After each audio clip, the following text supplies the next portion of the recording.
ఆదిశక్తి గంగమ్మకేమో ఏటేట జాతరలోన గనగన గంటలు కొట్టి ఘనముగ పూజలు చేసి మహిమలెన్న ఉన్నట్టి మా తల్లి గంగమ్మ వేడుక జరిపేరయ్యో.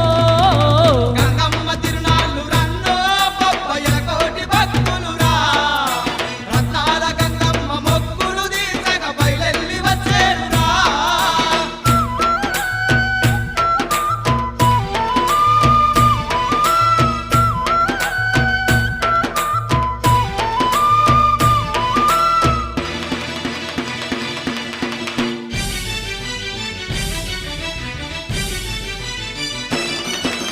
ధన ధన దప్పులతోని బొట్ల బొట్ల బోనాలు తీసి